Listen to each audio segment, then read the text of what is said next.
E aí, tudo firme e forte? Deixa eu te perguntar uma coisa. Será que você encontrou já o seu verdadeiro propósito? Qual que é o seu propósito na vida? O que é propósito? Qual que é a sua missão? Para que você existe? Qual é a sua função exata no mundo? Ah, Eric, eu acho que eu não tenho nada disso. Não existe um ser humano que não tenha um propósito ou uma missão no mundo. Qual é a sua missão? Qual é o seu propósito? Eric, mas isso é um tema muito profundo, isso é muito longe do que eu consigo compreender, não é?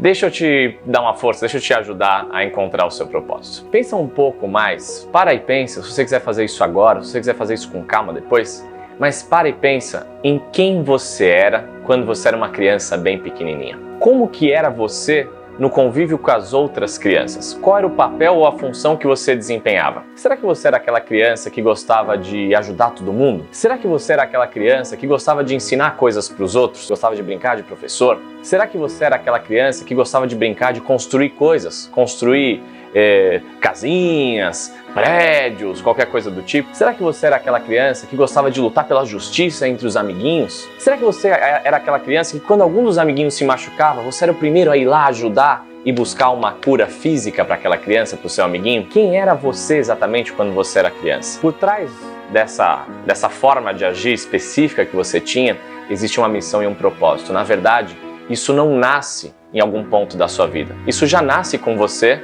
talvez não tão claramente, talvez não tão elaborado quanto você pode ter hoje na sua vida adulta, de forma prática. O que eu quero dizer com isso? Às vezes uma criança que gostava muito de ajudar o outro quando se machucava, depois ela pode se tornar um grande médico, uma grande enfermeira, um grande enfermeiro. Só que às vezes a gente não consegue perceber a ligação que existe entre essas duas coisas. Por quê?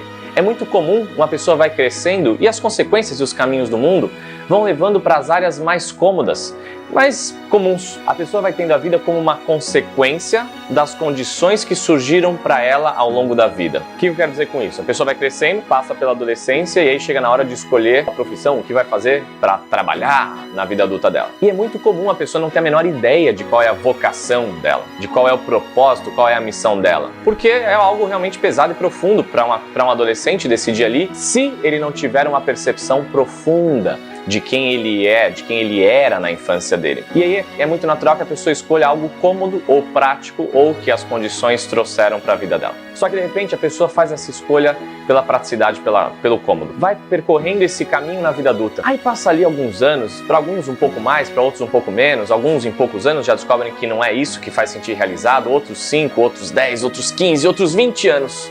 E um belo dia esse ser humano se depara com um vazio enorme. Não enxerga nenhuma realização, nenhum propósito, nenhum motivo, nenhuma felicidade. A pessoa acorda sem ver alegria na vida dela, sem ver valor no que ela faz na vida dela. E aí nesse momento, o que a pessoa descobre? Talvez inconscientemente, que o que ela faz não tem nenhuma conexão com o propósito real e verdadeiro dela. Talvez você viva isso na sua vida hoje, ou talvez você já tenha despertado para o seu propósito. Eu quero te perguntar, por exemplo, se você trabalha de segunda a sexta, qual sensação você tem no seu domingo à noite? Ou então, qual sensação você tem no domingo de manhã? Domingo de manhã é um dia difícil para você? É um momento difícil para você? A segunda de manhã é um momento difícil para você? O domingo à noite é um momento difícil para você? Ou não? Esses momentos são fáceis para você acordar e ir viver a sua missão de forma profissional. E esse seu propósito, ele não diz respeito somente à sua vida profissional. E tem uma conexão muito clara com isso, mas diz respeito a outras áreas da sua vida, porque você também tem essa missão no seu relacionamento com os seus parentes, com a sua família, com seus amigos. Por exemplo, se alguém gosta de ensinar coisas, naturalmente vai acabar estendendo isso para o seu